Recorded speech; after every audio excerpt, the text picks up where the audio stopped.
Hi witches! So if you haven't guessed already by the title, today we are going to be talking all about Santa Claus.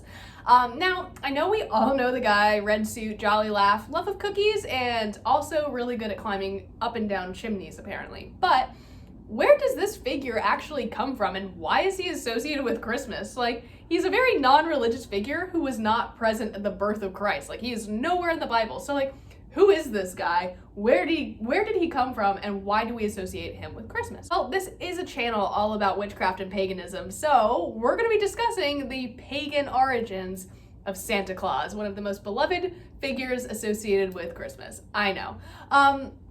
So Santa Claus actually owes his earliest influence to the god Odin, or if you're coming from an Anglo-Saxon perspective, Woden. Odin is a Norse or Germanic god who is very heavily celebrated and revered during Yule. He is said to lead the wild hunt, which is something that is associated with one of my gods as well, Cernunnos.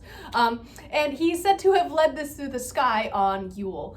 He is depicted from 13th century literature as riding this 8-legged horse named Sleipnir, who could jump from really far distances. And a lot of academic scholars actually believe that this is where the idea of reindeer come from. So that's why Santa has reindeer that pull his sleigh. If we look at images of Odin, and I encourage you to like pause this, Google it, and then come back, you see him as like this kind of wizened old man with a long beard and like all of these furs.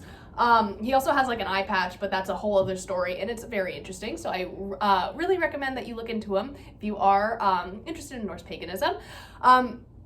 But this archetype of this kind of wizened old man flying through the sky on an 8-legged horse is what really I think is it seems like Santa Claus. It's like I can you know, if you put them side by side, you probably wouldn't be able to tell them apart, right? Now, where do we get this whole gift giving aspect of this old man? Because you're like, he's leading a hunt through the sky on one of the darkest nights of the year. Like, this can't be good.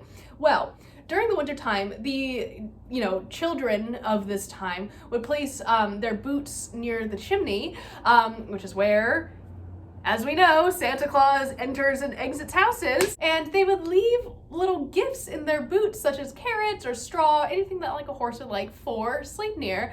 And as Odin flew over, he would reward them for giving food to his horse by leaving small gifts and trinkets. So this has been fooling children with mythical creatures has been something that we've done since the dawn of time, apparently, which I think is actually really kind of cool and beautiful. We also have to acknowledge the 4th century figure of Saint Nicholas. So he was a Christian bishop in what is now modern day Turkey. He came from the city of Myra.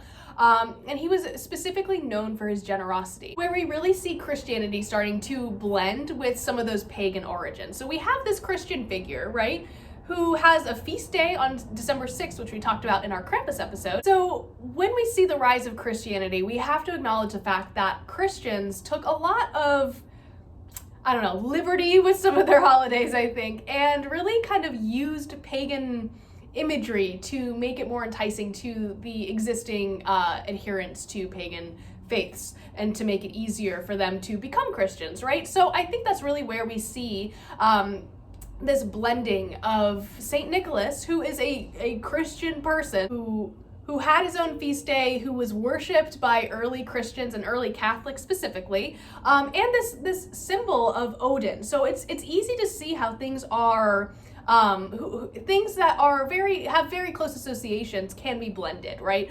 Now, of course, Odin came way before Saint Nicholas of Myra, but nonetheless, I think he was definitely co-opted. They're like, no, Odin? You mean Saint Nicholas. That's what you mean, right? Wink, wink. You're a Christian, right? That means we don't have to kill you, right? Like, that was very much the vibe I got. So on one hand, we have Saint Nicholas, and on the other hand, we have Odin. So where exactly do we get this name Santa Claus? Well, the name Santa Claus actually can trace its roots to an informal Dutch name for Saint Nicholas, which is Sinterklaas.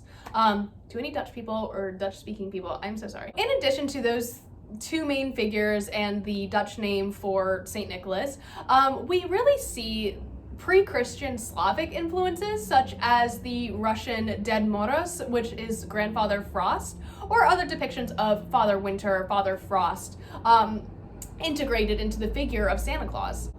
A lot of European cultures really had this figure of Old Man Winter. So when Christianity began to like rise in popularity, this figure was kind of co-opted and turned into the modern day Santa Claus. Now, during the Protestant Reformation, the feast day of St. Nicholas was kind of taken out of Protestantism because it was seen as kind of like a cult or a cult following, and Protestants did not like that about the Catholic Church. That's why during the Great Schism of the Catholic and Protestant churches, they were like, no, we don't deal with the saints. And the Catholics were like, but why? It's dramatic AF. And the Protestants were like, oh, that's why. Because it takes away from the meaning for the season. So instead of giving out gifts like they would regularly have done during St. Nicholas feast day and actually the night prior, so instead of exchanging gifts on the feast day of St. Nicholas, which is December 6th, the Protestants changed that to exchanging gifts on Christmas Eve, which is what we still do today, in order to kind of bring back that tie to Christ. So that's where we get Santa Claus from. There are a lot of pagan origins to this figure, and I think that's really interesting. But yeah, I just wanted to talk about that today, and I'll see you guys tomorrow. Bye.